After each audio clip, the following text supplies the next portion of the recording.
YCP మూషకుల దాడిలోని అన్యాయంగా ప్రాణాలు కోల్పోయిన టీడీపీ కార్యకర్తల లాలం బంగారయ్య మృతికి అలిపుడి గ్రామంలోని ఆశ్రునయనాలతో నివాళులర్పించారు. ఇక బంగారయ్య బలిదానాన్ని నిరసిస్తూ కూటమి నాయకులు ఆధ్వర్యంలో గ్రామంలోని భారీ క్యాండిల్ ర్యాలీని నిర్వహించారు. ఇక కూటమి నాయకులు అంకంరెడ్డి బుల్లిరాజు మరియు రుద్దుల శ్రీనివాస్ మరియు అంకంరెడ్డి గోపి, చింతకాయల కొండబాబు మరియు పెద్దపాత్రుని శ్రీనివాస్ సారథ్యంలోని ఈ నిరసన ప్రదర్శన జరిగింది. ఇక స్థానిక శివాలయం వద్ద ప్రారంభమైన ఈ ర్యాలీ ప్రధాన రహదారి ఎలిమెంటరీ స్కూల్ వీధి మీదుగా రామాలయం వరకు కొనసాగింది. రామాలయం వద్దకు చేరుకున్న అనంతరం మహిళలు భారీ సంఖ్యలో పాల్గొని మానవహారం నిర్వహించారు. ఇక ఈ సందర్భంగా వారు మాట్లాడుతూ బంగారాయును పట్టును పెట్టుకున్న హంతకులను తక్షణమే కఠినంగా శిక్షించాలని డిమాండ్ చేశారు.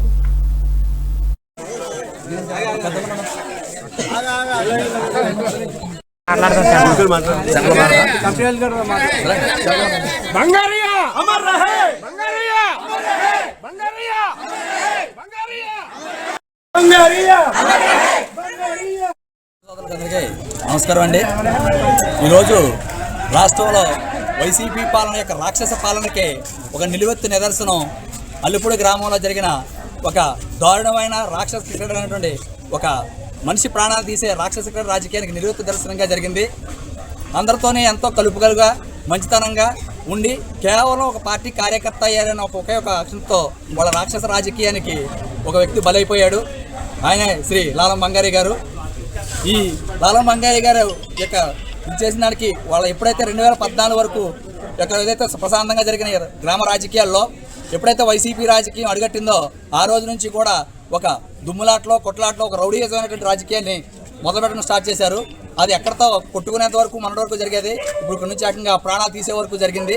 అలాంటి దోషుల్ని ఏదైతే ఇలాంటి ప్రాణాలు తీసే రౌడీ రాజకీయాలను ఎవరో ప్రోత్సహించొద్దని, ఎవరు అలాంటి వాళ్ళకి మద్దతు ఇవ్వకూడదని, మద్దతు ఇచ్చేవారు కూడా ఇలాంటి రాక్షసగాలు తెచ్చుకొని కనువిప్పు తెలుసుకుంటారని ఈ సందర్భంగా కోరుకోవడం జరుగుతుంది. ఈ సందర్భంగా ఈ రాక్షస రాజకీయానికి బలైపోయిన శ్రీ లాలం బంగారయ్య గారి ఆత్మ పవిత్రాత్మకి శాంతి చేకూరాలని గ్రామ ప్రజలు, అదేవిధంగా టీడీపీ కార్యకర్తలు, కుటుంబ సభ్యులందరూ కలిసి ఆయన యొక్క పవిత్రాత్మకు శాంతి చేకూరాలని గ్రామం మొత్తం గురవైదుల్లో ఒక కొవ్వొత్తుల ర్యాలీ నిరసన తెలియజేయడం. కొవ్వొత్తులతో ఆయన శాంతి చేకూరాలని ఈరోజు ర్యాలీ చేయడం జరుగుతుంది. కూటమి కార్యకర్తగా తీయడం జరుగుతుందండి. ఇలాంటి సంఘటన భవిష్యత్తులో ఎప్పుడూ పునరావృతం కాకూడదని, అలాంటి రాక్షస రాజకీయాలు చేసే వైసీపీ మొగలకి ఏ గ్రామ పౌరుడు కానీ, ఏ గ్రామ ఓటరు కానీ